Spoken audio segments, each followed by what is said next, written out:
Paul, you're looking super pensive over there. I'm getting very excited seeing all these people coming in to join us. Yes, that is true. Sorry, I was actually trying to set this up so I've got every single perfect window. I'm like envisaging like this matrix setup where there's like all these screens all over the place and you're like, you know what? I'm gonna take a photo of my ultimate setup and then you'll be like toast jelly. I will be. Yeah, it's like I'll send it to you later. Ignore the Coke bottle. Is it a Coke Zero? It is a Coke, no sugar. Oh, you've changed. We're cool in Australia. Hey everybody, I'm pretty sure you can hear us. We will be starting shortly.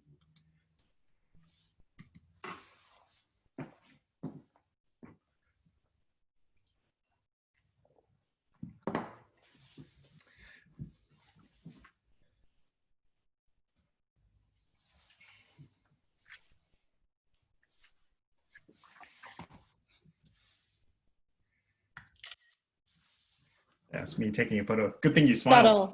Subtle. I was like, why did he pause?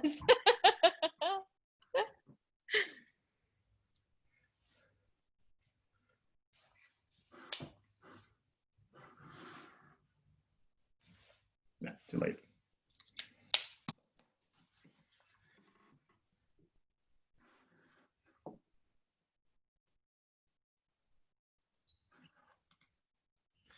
Fantastic, everybody. Welcome. Steph and I will be starting shortly. So we'll give it a couple more minutes before we get started. In fact, we'll probably start 2 minutes past the hour. Like we're that specific, Steph. We're going to be like, yes, I know. We have to follow James's rules. Like right now, as James is resting, we don't want him to wake with night terrors that we have not followed the very specific instructions that we had for us, which is in line with the incredible standards we have with the PreSales Collective. We must do the things, also things. Correct. I would encourage before we start the recording and James listens to this part of our banter. I was going to say we're recording right now, right? Yeah, we haven't started recording. No, it's recording, isn't it? I can see the recording in the corner. Oh no, it is recording. Sorry. Hi, James. No, I think it's just sharing. Brilliant.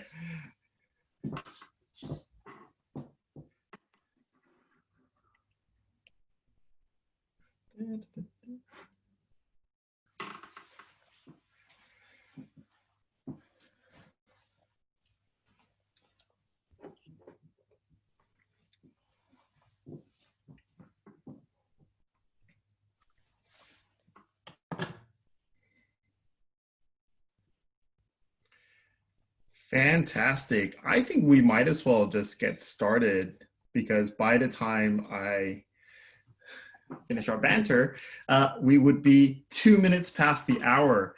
So hi, everybody. I've hit broadcast. I hope you guys can hear me okay. And if you cannot, now would be a great, oh no, there was a hands up. So that sounds like you guys can hear me. Perfect. Thank you so much for doing that. I have this fear in me that I will forget to hit broadcast as James told me to. But you know, have one job. Let's carry on. So for all of you who have joined us, you know, firstly, welcome. Thank you for joining us today. Steph and I are very excited to have this open discussion about just cultural realities in today's pre-sales world. Well, you know, first things first, of course, the fact that you see 3 people on this list and there's only 2 of us. Unfortunately, Carl fell ill. The good news is he's okay. So everyone, sigh of relief. He's okay. We're very, very happy. He's recuperating right now. So Steph and I are going to actually host each other. So you can try to watch us as we like throw hosting duties through to each other. But Can you believe we were allowed to do this, right? This is incredible. Correct. I think James was very, very nervous to let us do this. But I thought, why don't on the slide we introduce ourselves? Do you want to do that, Steph? Yeah, sure. So hi, everybody on the line. Thank you so much for taking the time to join us today. And talking with us, like, share your insights. We want this to be super collaborative and engaging as well. So for those of you who don't know me, I'm Stephanie Barnett. I lead our Emerging Solution Engineering program here across Asia Pacific at Salesforce. I've been at Salesforce for 8.5 years. I've had a very interesting career path, starting from inside sales to sales and then moving into solution engineering. The past 2.5 years, my role has been very much focused on scaling our Emerging Solution Engineering program, which is our incredible early in career talent program, which takes anybody from any background, having studied whatever it is that you studied, and turns them into an incredible solution engineer in 12 months. My role has been scaling this across the region, which has been incredible. It has come with a lot of learning experience as well. And I'm looking forward to very much sharing with you my learnings, often which have come from my mistakes. Many mistakes I've made along the way, but I'm so grateful for your time today. So thanks so much for joining. Fantastic. And my name is Paul Baptist. I have a much more boring career path than Steph has. I have been a pre-sales individual for many years. Steph will share with you how long it's been, I'm sure, at some point in this webinar. But I was that guy. I was that guy that worked in implementation until somebody knocked on the door and said, you talk a lot for an implementation guy. How about you come and work in pre-sales? And I was like, what on earth is that? And that was many years ago. And so I, followed through the pre-sales path. Now I lead a team of pre-sales people out at a company called ServiceNow. Unlike Steph being at Salesforce for 8.5 years, I've been at ServiceNow for a total of 4 months. So slightly different tenure, but before this, I spent a lot of time at Salesforce running one of the solution engineering teams there too. We won't try to introduce Carl. I think some of you know him. He has done a lot of the hosting duties here at the PreSales Collective. So I'm sure you guys know that. But we wanted to say a quick thank you because, the PreSales Collective really is quite an exciting industry sort of group for us. There's not a lot of people who know about the pre-sales teams, but I personally think it's one of the best jobs in the world, and so that's why I'm still in it. And the best thing about this is that this entire collective is really for pre-sales people like yourselves, myself, Steph, and I, and it's run by us as well. So it's for the people, by the people. So yeah, and it's about raising the awareness of such an incredible role. Like you said, Paul, it's absolutely the best job. For me, it's the best job that I'd never heard of before. And I got into it serendipitously somewhat, but also because of, some incredible leaders who guided me on that path. But we have an incredible responsibility to be educating the market on how incredible this role is and how, who better to do it than ourselves with the expert leadership of the PreSales Collective. Perfect. Absolutely. So the nice thing about this, if this is your first time hearing about the PreSales Collective, it is a fantastic group of professionals. Like all of you on this call, you probably know a lot of other people who are in this industry as well. By all means, please share with them about the PreSales Collective. It's a fantastic community where you can learn. There are blogs released, there's a newsletter, there are webinars like these. We'd love, of course, to hear from you. If you have a great story, something really cool to share, by all means, please volunteer. We're always looking for people to come and host webinars and kind of lead discussions. There's always a podcast every week as well, so make sure you sign up to that, and be a part of the Slack channels. We have a lot of discussions, but one thing that I thought was really cool, I looked in the Slack channel today. Like this is not an easy time for many of us in the job market. So some people are unfortunately losing jobs. If you are hiring, that's a great place to kind of share. You can kind of, offer up some roles that you might have to some people who need it. So I would love for you guys to actually join one of the Slack channels and share that as well. And of course, lots of other discussion boards for you to participate in. But what are we going to do? How do we get the most of today's webinar? You're already on here, which is big tick. There is, of course, a Q&A panel that you can write your questions into. You guys are, of course, muted at the moment, but we want to encourage as much activity in the chat as possible. You know, the chat's open, so by all means, please, you know, like share stories. If you hear something interesting, you know, like kind of give us a thumbs up, or if you disagree, by all means, please share that too. If you have a different perspective, we'd love to hear that from you. So make sure you ask questions if you want in the Q&A, or, you know, be an active part of the chat and just get to know other people, and and you'll get to enjoy Steph and my banter. We worked very, very hard on this banter, but you know what we want to do is years in the making. Years. So we want to make sure that we do a bit of a poll. I'm going to push this poll out to you guys right now, and we want to understand a little bit of what best describes your role. So I'm going to hit launch poll. All right, and as you select, we should see some of the answers come up. There we go. So quite a few people who are, of course, SEs, SEs, SCs, SAs. Some people who are leaders. And we have an other, welcome other. We'd love to get to know who you are. So, you know, absolutely tell us about yourself as well. Fantastic. I'll give it another sort of like 10 seconds. All right, so we've got a lot of individual contributors, we've got leaders, and we've got an other. Please, other, tell us who you are and what you actually do. Fantastic. All right, so I'm just going to quickly end this poll right now. Thank you very much. Another thing that we want to do, of course, is we want to ask you another question. I'm going to push this poll right now because, you know, like good SEs, it's very important to understand who you're speaking to. So we would love to understand whether you currently manage or you're part of a multi-country team. Okay, so good mix. Yep, that's good. That's good. Fantastic. So this will be really useful especially if you're currently leading a multi-country team, a multicultural team, or you're part of, I'm sure you'd have a lot to say. So please make sure you share as well. All right, fantastic. Let's get right into it because I'm pretty excited about what we're going to talk about here. So these are just a couple of things we're going to talk about. What you'll get from today's sessions, we're going to look at pre-sales operations. How do we actually do our jobs, right? Especially when there's multiple people across multiple countries, people that have come from different cultures, cultural backgrounds. How do we actually do our day jobs? So just operationally, we're going to spend some time about that. We're also going to look at the sales motion. After all, this is our job. We help our sales teams sell. So How is it different? What are some of the challenges we face? And how is it different in today's world where, you know, we don't get to see each other anymore? So how do we be effective there? And my personal favorite that Steph has well and truly honed into me to make me a better person, wellness and personal development. I always thought that you took care of your team by beating them with a stick, but apparently not. Steph has taught me that care and emotional support is a far, far better tool. So I've learned from that. So we'll also hear a little bit more about that too. So I was thinking, let's just jump straight in, shall we?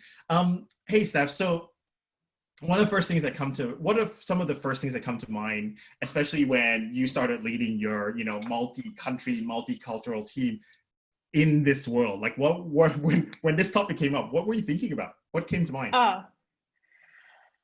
Look, so many things, right? So the first thing is that I am renowned for my genuine and deep passion for building multicultural, highly diverse teams. I know it is heaps harder to do. I know that it takes longer to do the warming, norming, storming, performing, but I know that the outcome for the businesses that I support and the outcome that I see as a whole is so much stronger, more innovative, more representative for our customers, for the business.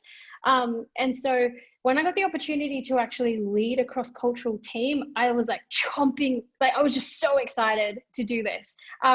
What I have found is that it's super hard to do, and nothing really prepares you for doing it. I studied cross-cultural management in my master's at university, and there were very concrete lines. You know, there was like, you know, different countries have different power indexes and lean towards masculine and feminine. There's all these really fancy categories they give you in the textbooks and at uni, and I'm like, I've got this. let me tell you, I did not got this at all. And I've learned through my experience many different things that has helped me along this journey.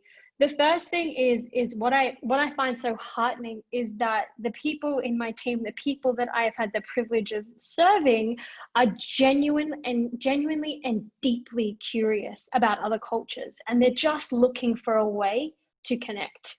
Right? It's just I love it so much. The second thing is that it is much easier, it is better for us and better for our team as a whole. Instead of focusing on the differences, thinking about the things that actually make us similar, that actually connect us, and then use that as a building block, and then start working on the things that are different after the fact. And I think the third thing is be humble enough as a leader to be honest when you get this stuff wrong. I keep referencing getting it wrong. I mean, I'm sure it's a characteristic I'm going to get in trouble for after the fact. But all my great learnings in this space have come from when I thought I had it right and I've got it wrong. And just the humility and going to those people and saying, guys, I got this wrong. I brought my own context. I misunderstood. And, forgive me. I'm still a really good person. I promise. And then, translate that. Yeah. Sorry, man. Go. No. I was just gonna say, like, for me, it was I was just as excited as you were as well when I was first given the opportunity as an individual contributor to be able to go work across multiple regions. Right. I know it's really, really hard to tell, but Asian. And by the way, for those of you on the phone, I live in Australia. Steph actually lives in Singapore. We literally live this whole idea of being cross-cultural. So, so I found it like amazing to be able to go to Singapore or go spend time in Hong Kong Cool. And the original allure was, of course, getting on a plane and seeing all these amazing cultures. But as I did more and more of that, I realized that there were lots of similarities, but the differences actually were something that was quite. The differences were good things rather than bad things, right? They actually made things much more interesting, and the cultural differences that I felt like that we had in how we worked together was actually something that was additive. It didn't subtract, it didn't take away from the relationship, which was kind of nice. But I know, you obviously have a very big team and you spend a lot of time in one-on-ones with them. How has it been different? Like, were there some cultures, of course, are a little bit more reserved, right? So how do you build trust? How do you get that openness? Because, by the way, I asked this a little bit selfishly because, I'm in a brand new role. I'm doing the exact same thing. So I'm asking you for tips. I will be writing these things down and doing it tomorrow. I love it. So, man, I have a big team and I have a lot of one-on-ones, and there's so many things that I've learned. So if I go in different regions, the key thing that I've learned is that there are so many different ways you build trust and rapport. There is elements that you build trust and rapport just because of the nature of the hierarchical nature you have in your organization. But then there is so many more elements and layers that you need to work on. And anyone who knows me on the call, I'm pretty sure my boss man, Jean-Luc, is on the call. He knows me. I am a get it done kind of person. I am very mindful and respectful of people's time. I start off a meeting with a pleasantry, wishing everybody, hope you're all going okay. This is the intent. Boom. These are the 3 things I'm going to do today. And then I do them. And then I summarize and I walk out. And guess what? That doesn't work for a lot of cultures at all. They're like, who is this person? She has not taken the time to get to know me. She's just walked in here and she's just all boom, boom, boom. Didn't ask me genuine questions, hasn't built rapport with me over time. And because of the speed at which I operate, and the way in which my brain works. So that was a massive learning. So when I was trying to build credibility, trust in Asia and in India, a big learning for me was that you build rapport and trust it takes a long time, and it's built through building genuine relationships and showing and I do have genuine curiosity, absolutely, but it was about, I often separated that genuine curiosity for people's lives is into like the personal space, not in the business context. And I realized that those ones have had to merge. So as an example, with my Mumbai team last year, when I first met them, Well, I knew that in the context of what I've been taught and what I had been studying up on about India as a culture, there is a high level of formality. And I want people to relax and be themselves and be their authentic selves. And I feel like if you're sitting there feeling like this person is the boss and you've got to listen to them, I'm not going to get the best out of the team. So I was trying to figure out, how do I break down those barriers? Because even after I'd hired them, they were calling me ma'am, and I'm not used to that at all. It took a really, really long time for me to get used to the fact they were calling me ma'am. And I'm like, please don't. I understand it's super respectful and that's amazing. Please don't call me ma'am. So I rocked up to an introductory day where we meet them before they start at Salesforce, and I just came along. I feel like food is a big, it's something that communicates across all cultures. So I rock up with these massive bags of Tim Tams, and I'm like, hey guys, like just relax. Here's a little piece of home from me, and using it just as a tool to kind of open up the conversation. And what I found was, as my team started to onboard, having read the textbooks and done the learning that tells you need to be very formal and very instructive to your teams, my teams were not interested in that at all. They had a structure, they knew how to follow it. Our one-on-ones were completely conversational, completely. There was no references. And I mean, we have incredible insights and statistics within our organization anyway. So it's just like, they'd be like, so Steph, tell me about your weekend. How are your kids? What did you do? I went hiking. And we would have these raucous one-on-ones, which are just so fun. I always felt really bad because in our Sydney office, it was always hard to get a meeting room. And if anyone was in the room next door and they were just like laughing about going hiking or going to the strawberry fields or the crazy things my kids have done on the weekend. And then you walk out and you see the person in the room next door, and I'm like, I promise that was a business related meeting. It was so important to build connection and trust with my team because they wanted to know me on a personal level. I was in Sydney, they were in Mumbai, they wanted to get to know me. They knew the directive, they knew the expectations of them. So it was very, very conversational and personal. Nothing like I've ever experienced ever before. It was phenomenal. It was really fun. Like, how often do you go into a one-on-one where people are just like, show me pictures of your kids, and I was like getting my phone up and being like, check her out, she gorgeous. Like, it was gorgeous, like nothing else. Yeah, and that's super interesting for me, because what I took away was, takes time, very important. So spend the time, and of course, takes food. But since we're in a digital world, like, how have you been able to do the food thing? Because I think, I struggle with that a little bit. Like, I like eating in person. I'm not too sure I'm very good at doing it. Yeah. How have you been able to do it? There's a few ways. I mean, I think you've also been on the receiving end of a few of my food deliveries, Paul. Yes. I do great Uber Eats / Grab food. Yes. It's hard, right? I've had to get the team comfortable with the fact that, like, if we were all sitting together, you'd be looking at each other eating. It feels weird with a camera right in front of you, but we've just tried our best to translate that into a virtual context. We have virtual lunches. We had, in particular, I found it super incredible, our Singapore and India interns together would just get together at lunchtime and just be talking about what they're eating. Food is a massive thing that brings them all together, and it's something that we have in common, which seems really simple, but all you really need is something, that common thread to then build on as well. So yeah, really truly virtual lunches. In Singapore, we've been sending each other either home baked or bought care packages for food and hanging out at tea time together. We have chai time in India. Just fantastic.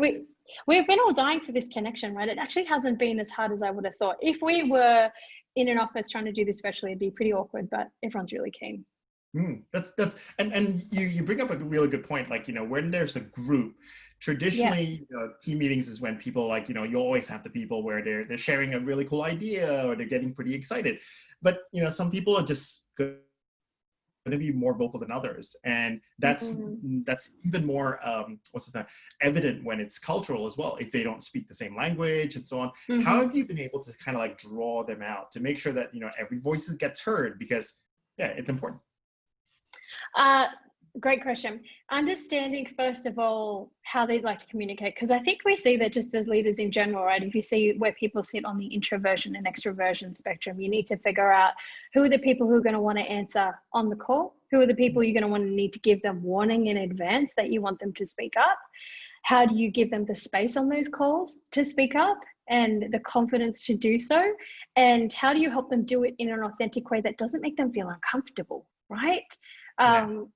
it takes a bit of work, it takes a bit of coaching, but as a result, you know, the output that you get is so much more creative and interesting and representative and holistic, as opposed to the loudest voice or the most dominant voice speaking. The other thing that I try and do to help them build confidence in speaking up in those, like in large settings and also cross-cultural settings, is that I give them the space to do this without me. So setting up things like tea times, helping them build that rapport. I set up support structures across regions too. So we always have a cross-region buddy who has a specific role in onboarding so our team kind of has like this linear onboarding fashion. And we give them a specific role. So, I mean, you can always try and do buddy programs, right? But sometimes if people don't know what to do, it loses its purpose, it loses its focus. So what we do is we actually pair people up where we see commonalities regardless of cultural background. And then we get them to teach each other specific things we want them to work on together. So they build that bond. So all of a sudden you're walking into a meeting where you have a safe space because there's many familiar faces. You've built connections during tea times or Netflix parties or whatever we're having without me there. So you don't feel like you're going to say something goofy, even though I don't mind anyone saying anything goofy. A lot of the stuff that comes out of my mouth is very goofy.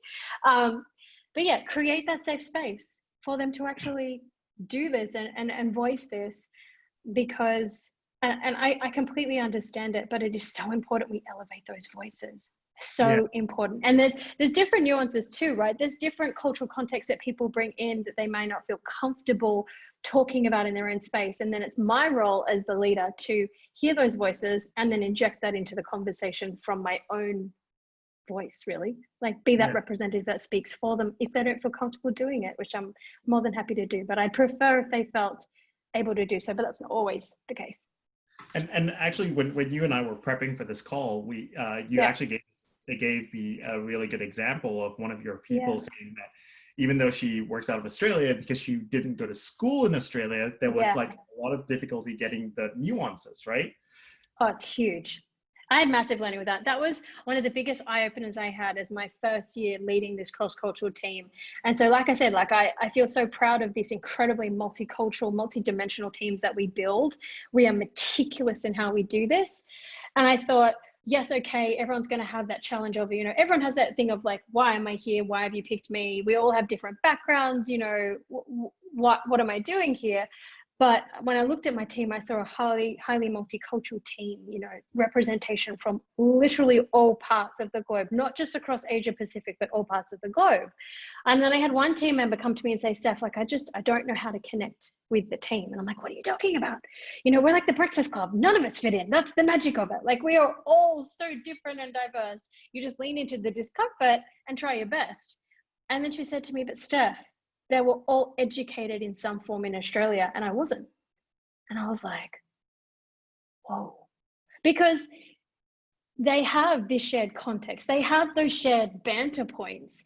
And I felt so ignorant. I've never felt more stupid. There are times where I still wake up at night and go, how did I not see that? How did I not realize that that would be such a defining gap in between them? And it's something that I keep my eye on now more so than ever, because it really makes a difference. You know, you can be making jokes about, you know, the castle or, you know, random things you did at university that mean nothing to everybody else. And it can be a very excluding thing that we need to stay on top of. So things like just explaining the inside jokes that come help out. Absolutely. You know, we were doing some video nights as well, which was really fun. It's like, here's an education. I often think that people need like a really good Aussie Bogan dictionary when it comes to talking to me as well, like almost like defining half of the slang that I use.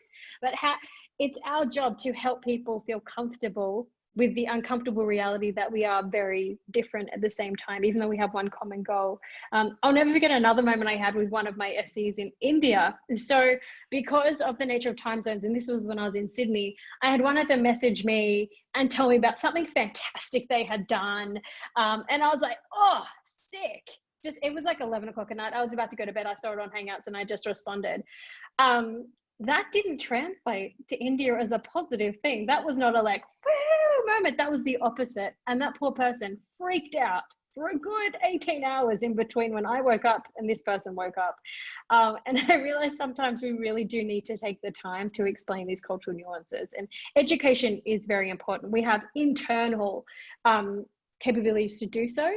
What we have at Salesforce is we have these things called Ohana groups. So if you ever want to get a greater understanding of the context that people bring, I really recommend you just embed yourself in these groups. We have things like Asia Pac Force, because even just hearing just little parts of people's stories will give you an understanding, and therefore will also allow you, like, it's not just yours and my job, Paul. It's not our job just to make sure this all goes perfectly, and it will never go perfectly, but it's individuals' jobs to take responsibility for building their own understanding as well. And I think that's a really great way. Just embed yourself with genuine curiosity, for sure. Absolutely. And just as an example, for those of you who are on the call and listening to this in recording, the Aussie Bogan is also translated as the redneck or the Hyongha, from if you're in Hong Kong. Yeah, it translates all over, but that's what it is. So, but that's a perfect example of where you can actually take the time to do that. I know I have to do it in my team because we've got a couple of the guys who are in Japan where English obviously is not their first language. And so we kind of have to almost slow down what we talk about and be quite deliberate, and because oftentimes they're translating in their head. And so I think, you know, and I think while we're talking on that topic, translating in the head, I know that hiring is a big thing that a lot of us do. And even for those of you on the call who are individual contributors, you might be part of a hiring process, maybe helping your leaders hire. What are some of the things that you found in terms of hiring that's different as you go cross culture? And also, how do you do it when you're digital? This is massive. So first of all, the hiring process in India specifically is nothing like I have ever experienced ever before. The sheer scale that is involved, and the magnitude and the depth of coaching each one of these individuals goes through to be seen as to be able to be hired by the large organizations that go into universities. It's like you hire graduates, right? And these are specifically graduates. Sorry, thank you for letting me. Thank you for giving me the space to clarify. So all of my hiring right now is being done at the university level. So we actually go to universities, and we could have 400 students going for a small handful of roles, and it is like nothing on earth. So this is how we've translated it into a virtual format has actually been really exceptional. And it's a massive credit to my leaders in ANZ. We have an incredible recruiting team, and we have an incredible leader looking after our ANZ team as well. But how it's the biggest challenge that I find is that the different education systems in these different regions have a very clear and single mindset as to what they think industry expects. And as a result, I am desperately trying to see the person, not the person that they're trying to be, which is very, very hard. We have this element, it's my favorite part of our hiring process, which is the passion pitch. And this is when you really get to know someone. And it's uncomfortable for most people because it's not really normally done. Like, we don't really just go like, stand here and for a minute and a half, tell us what you're passionate about. But man, it is so amazing because you really, when people feel comfortable and safe to do so, you really get to the heart of what makes people tick. It's so good. In India, that did not translate at all. It didn't matter. We would do consistent coaching. We'd go back to university 1, 2, 3 times and saying, I know what you think I want to hear. I know you've been told to tell me things in this certain way, but I just want to see who you are. And honestly, about 1 in 40 understand that concept. And it's really, really challenging for us. How we're doing it in a virtual format is actually what I love about it. What I love about this whole scenario with hiring is that there are so many things we thought we had to do in person. There were so many things that we thought we had to make it very, very labor intensive for the candidates. And it's actually a far more lightweight experience in the virtual space, but we still get an incredible outcome. And the first thing is that we would usually have people come in and do this whole day assessment thing, and it was like a whole big beast of a thing. But now we know we can translate our process into virtual. They come in and they come off in 15 minutes, and then there's a next round, and then they do their presentation, and then they can still get to know us in a virtual context. But yeah, I don't know.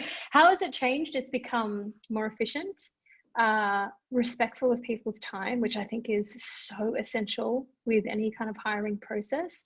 But yes, the ask of, you know, how do we help them understand that it's that industry view that they learn at university. It's really challenging to get past, but you know, some people do. Yeah, what I found is preparing things way in advance, giving them a sense of what's to be expected was really important. Yes. We also kind of, because I've been hiring out of Japan, and what we tried to do was we actually just added extra time, and we actually also gave them like a lot of pre-sales hires, there was a panel that people tend to have to go through, they're presenting, and so we made it very clear what our expectation was, and because a lot of the people who are on the panel were generally English speakers, we also kind of made it clear that you know, they can take the time and just actually do the translation themselves if they're comfortable, or we've actually also arranged to have translators in place.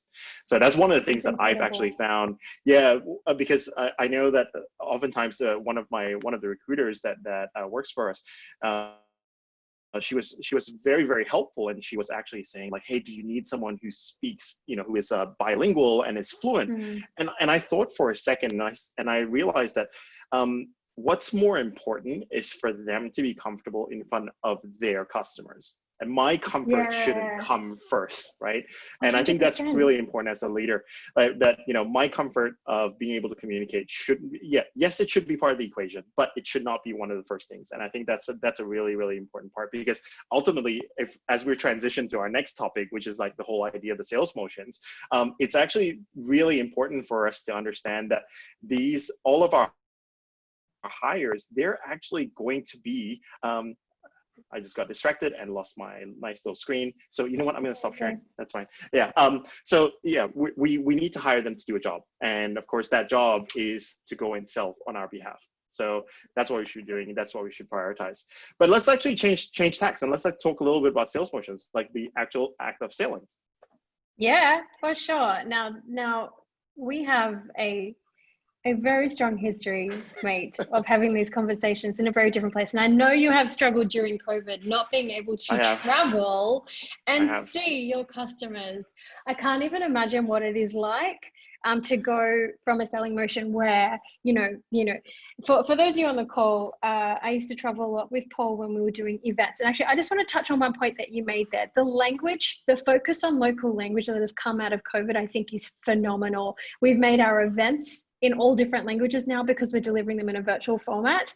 That previous to this, Paul and I used to travel around and do events together, and we'd often have conversations in, this is the background I've got here is the Qantas Sydney First Class Lounge.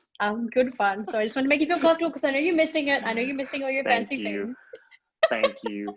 That's brilliant. But tell me, what is it like, different sales motions going across different cultures? And I mean, Asia in itself, there's so many different cultures and countries and language and dynamics. Tell me all the things. Sure. And just for those of you who are on the call as well, I'm sure you have an opinion. Our chat window is open, of course. And if you have questions for Steph about what she spoke about earlier, there's a Q&A window too. So by all means, just drop questions there. So one of the things I learned is that absolutely different places buy differently. As an example, you know, often people ask me, hey, what's the best deal you've ever done as a pre-sales person, right? And I love this story. I remember going to China and going into a meeting, doing my presentation, and it was like the fourth presentation of the day. We're in the car, and of course, you know, like the nice thing that often happens when we're traveling to work, there's a car waiting for you. So you finish the meeting, you jump in the car, and the AE gets a call in the car. One presentation, sale done, boom, right? Like, yes, I wish it was me. It had nothing to do with me. Yeah, I know. I wish it was me. Yeah. But the reality is that, you know, the buying cycle in certain countries is different, right? Sometimes people buy based off the brand that you've got, and you're there to almost do the job of convincing them that their decision that they've already made is the right one. So effectively get out of the way. But what I also realize is that from different countries, what you'll see is that the buying motion happens in different forms. So in certain countries, such as an example, in Korea, what tends to happen is that a proof of concept is a requirement of the sale. You have to do it, you know, and a lot of the leaders, so you guys on the call, you guess what? You hate proof of concepts, right? None of us voluntarily do any of those. We don't want to do it. But the reality is that in some certain countries, it's a mandatory thing. So, you know, you have to go do a proof of concept because that's how the customer learns so that they can understand what to ask for. So very different from other buying cycles where you get a set of requirements, and then from the set of requirements, you go build demos, you present it, and then they go, yes, we want to buy it. Some countries is the other way around altogether. I know, for example, in Thailand, relationships are hugely important. And, you know, for those of us who are flying in and flying out to support those countries, we don't have that relationship.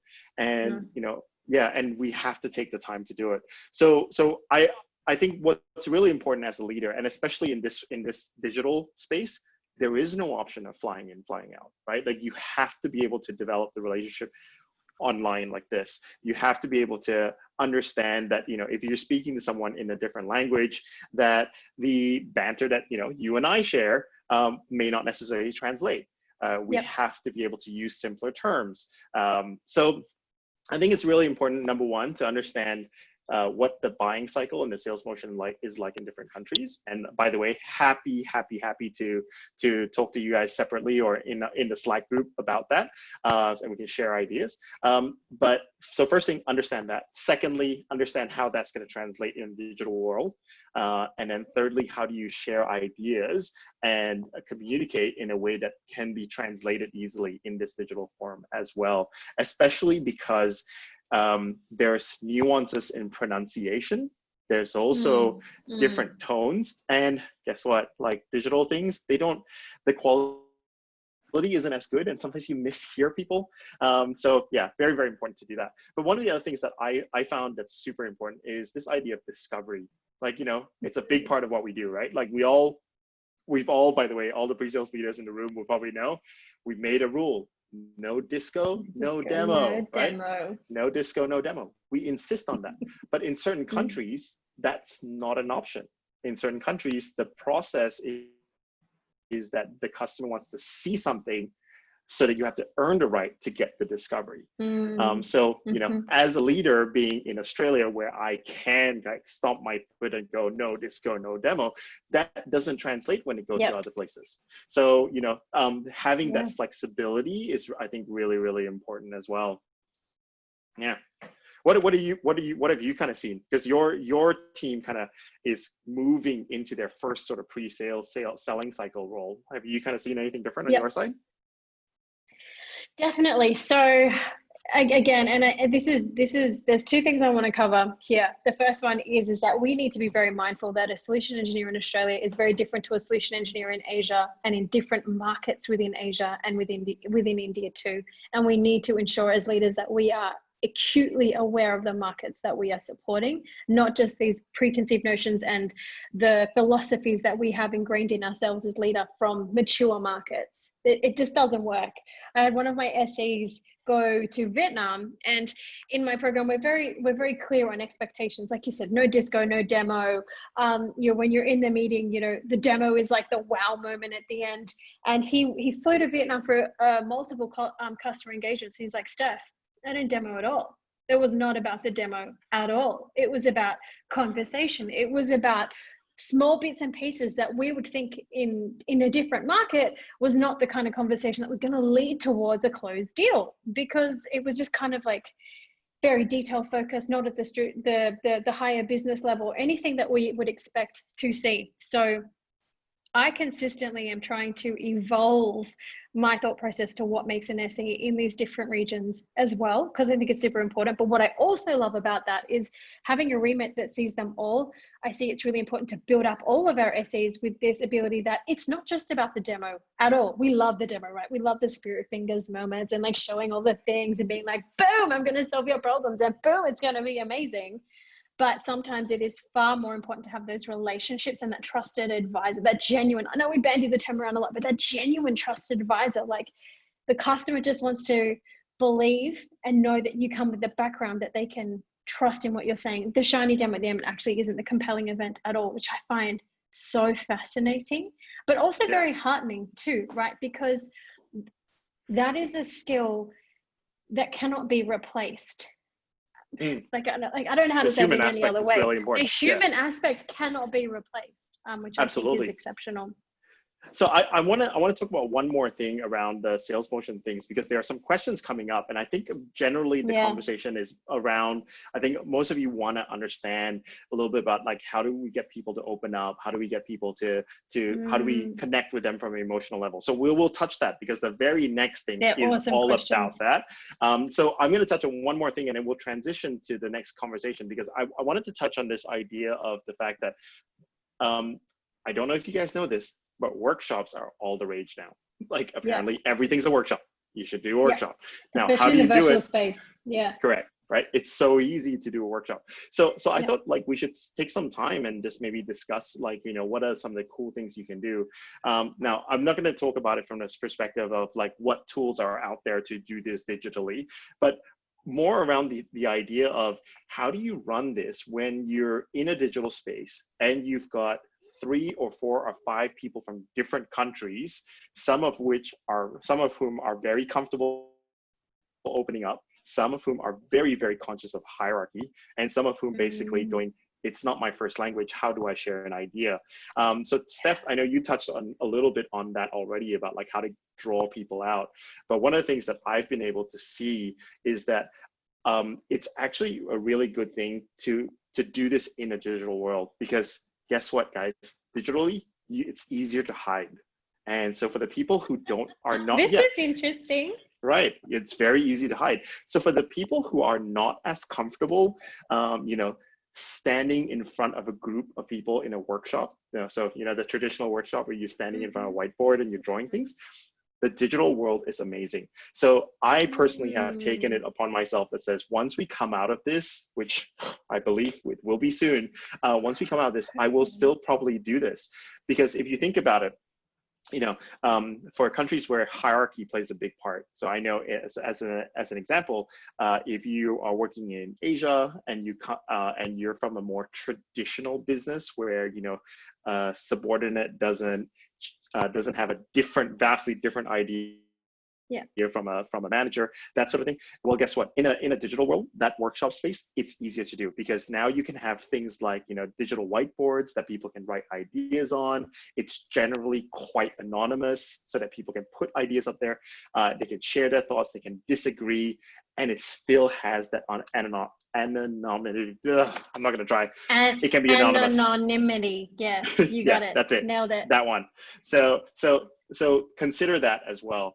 The other thing that's also good is that in workshops where things are written down, it translates a lot easier too. So I don't necessarily have to find the words to say something in English, which may not be my first language, but I can write it down easier in English. Yeah. Have you seen anything different on your side? Well, honestly, the language thing for me is something that I've been so focused on. So Paul, you know very well, I can speak 4 European languages, which is setting me up really well in Singapore and super useful here. But I find just on the language piece, just trying my best speaks volumes. They see me absolutely attempting to contribute in that way. It's a great leveler for me. So when you talk about if you're leading a workshop and you're also, for me, it's all about humility. I just keep coming back to that humility of trying to level the playing field. We are all in this together. We're all working towards one common and shared goal. there is no try to take the ego out of the room as much as I can while respecting the ego, but also just being humble enough to be like, you know what? I say tepeng siodai not very well. And let's face it, I don't even want it siodai because I love all the condensed milk in the world, as an example. So tepeng siodai is an awesome drink you have in Singapore, which is like a beautifully rich tea with condensed milk in it. And if you are lucky enough to order it when the guy is about to start a new tin of condensed milk, he makes it in the tin, and it is like the sweetest concoction ever. But for me, genuine curiosity and attempting the language, it doesn't matter how bad it is better than not doing it at all. Yeah, absolutely. Let's transition over, because there's a question here that I'd like to use in order to transition the conversation. There's some amazing questions here. We're looking at them coming up. I'm like, oh my God, how do we do this? So Jane's asking this question and says like, hey, do you find it difficult to manage a team in Japan or Korea compared to other ASEAN countries, so Southeast Asian countries, to get them to be culturally more open, be more transparent? Like, are there any tips, and how do you get them to open up? Well, do you want to take that, Steph? Can you kick it off because of your experience with Japan and Korea? Sure, I can do that. So just for me, what I've learned is that setting, and this is actually something that I learned from you, Steph. So this is not sucking up.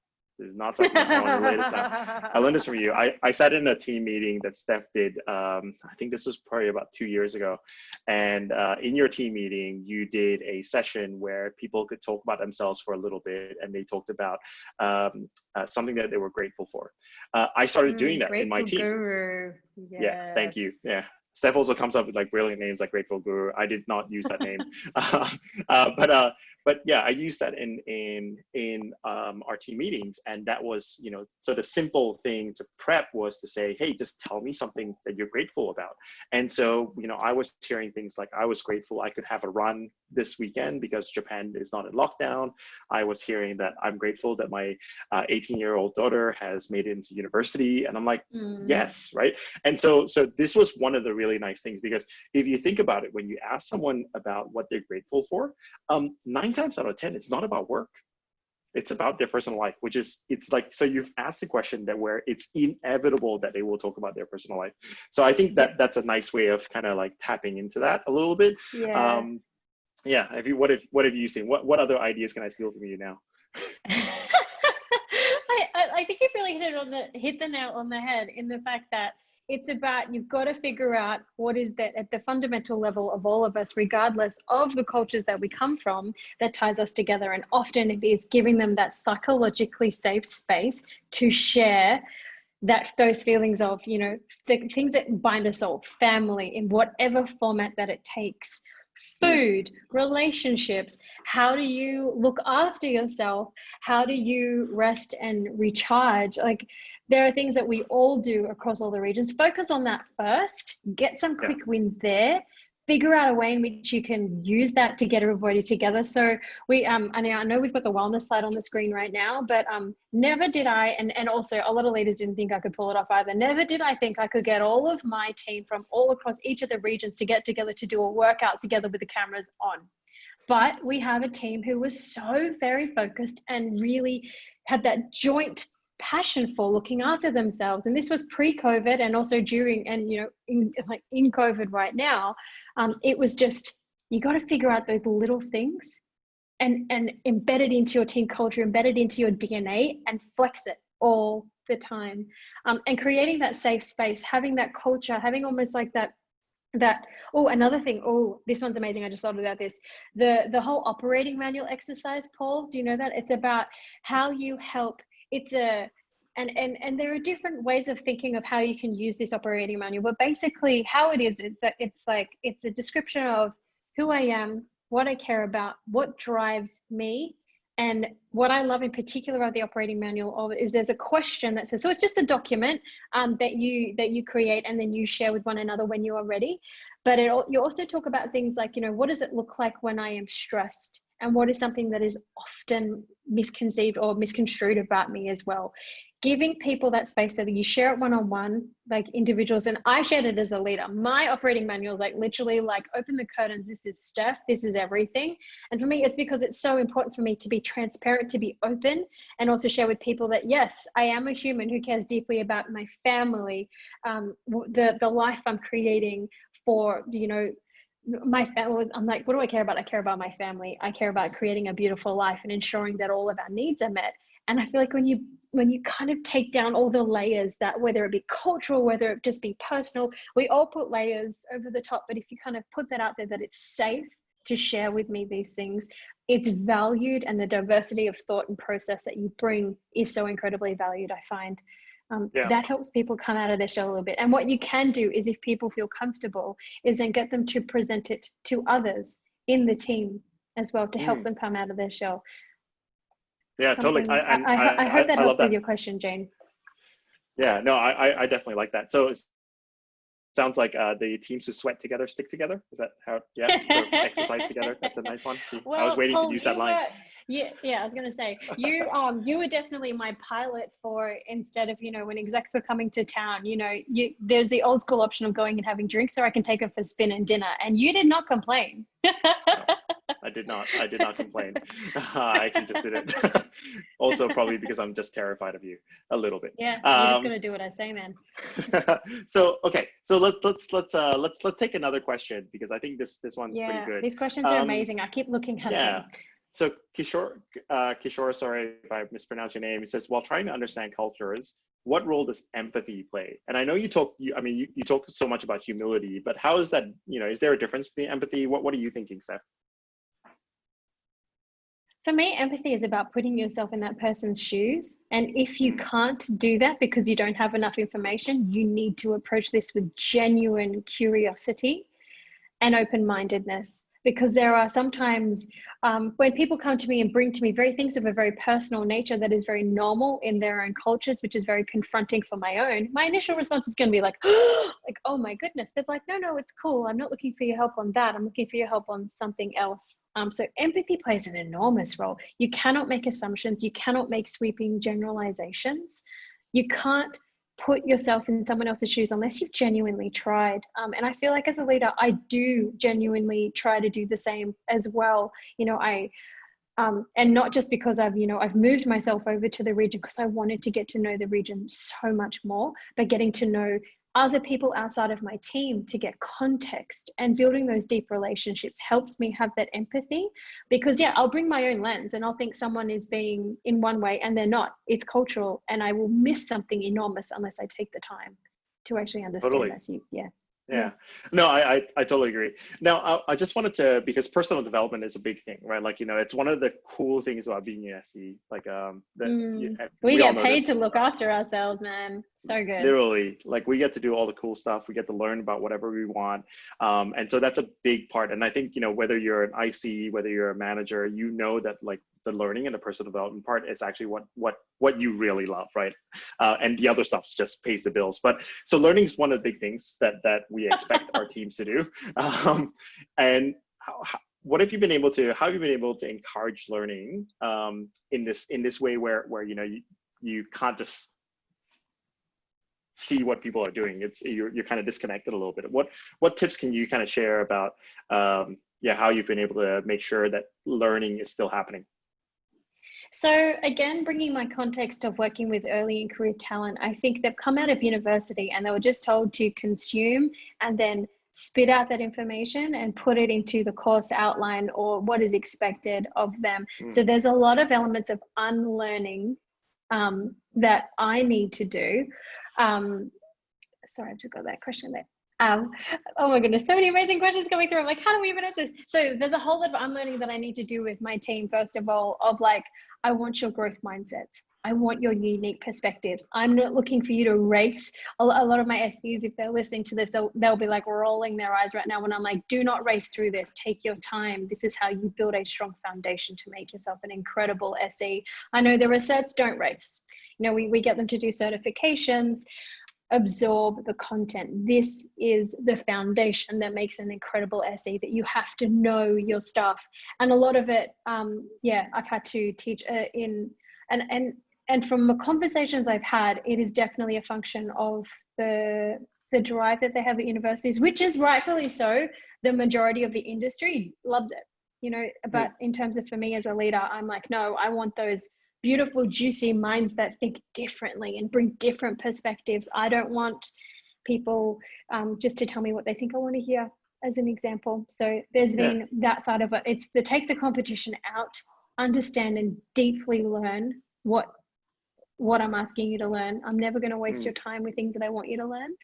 But yeah, it's definitely been hard. And also on the personal development side, the work ethic, you know, it took me months to convince my Asia and India teams to not work on the weekend. And it was hard because their mates were working on the weekends too.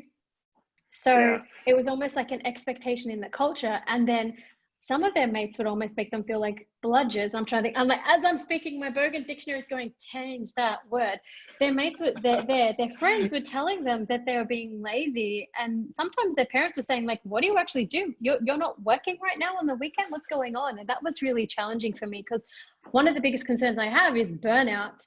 I know how passionate and talented the people we have joining our organization are. And if we don't give them that space on that weekend to switch their brains off, we're not getting the best out of them. But there is so much cultural pressure on them to work nonstop. Otherwise, you're not showing value. And that's not how I measure value, and not how, you know, many of us measure value. Yeah. And for me, like I obviously don't have the kind of upcoming early career learners that you do. A lot of the people in my team are a little bit more mature. And so what I found is that projects are a really great way for them to learn. And what I've been doing is I've actually been suggesting that, you know, each of them come to me and say, like, you know, find a project that you like. Some are work related, sometimes they're not, sometimes it's outside their field, but that project just basically gives them a sense of, hey, this is something that I want to do. And so it basically gives them the opportunity to focus on something other than their day-to-day job as well, which I kind of like, because I think the learning muscle has to be practiced, and sometimes as we get a little bit older, we forget how to do it well. Which is kind of scary. But hey, we have been having such great banter that we have 2 minutes left. So I want Oh my goodness, really? I know. No, yeah, really, really. So, you know, obviously we want to get some feedback from you about how we did. Please share that, you know, if this is helpful to you. I would love for you to, of course, make sure that you sign up, subscribe to the PreSales Collective podcast. Drops every single Monday. You can hear how passionate Steph is about this. She has one of the podcasts, I think it was like last week, was about your team and how you developed a program around that. So everyone go have a listen. Next, there's of course the Slack group. Yes, it says presalescollective.com/Slack. That's a nice, easy thing that you guys can go and join. There's career groups, there's mentor-mentee groups, so make sure that you kind of join that too. And then finally, next week we will have another webinar. So we would love for you to sign up to that. If you found this one super useful, we hope that the next one, which is talking about preparing our teams for the new normal, or just the new normal. I don't know how many times it's changed, but yeah, sign up to that and get your questions ready and kind of tap into the collective knowledge of all of your teammates from around the world. And so with that, you know, we just want to leave this with this last thought, which is join the PreSales Collective, share this with everybody else, you know, follow us on LinkedIn, and we'd love to hear about what you'd like to know a little bit more of, and we'll try to find people who are experts in that area. If you have something that you would love to share, we would love to hear it. And thank you, and see you next week. Any last thoughts, Steph? No, thank you so much for your participation. It was so lovely seeing all your questions and your chats in the window. I hope you found this session insightful, and it's been such a privilege to have you. Thank you so much. Perfect. Have a good evening, guys.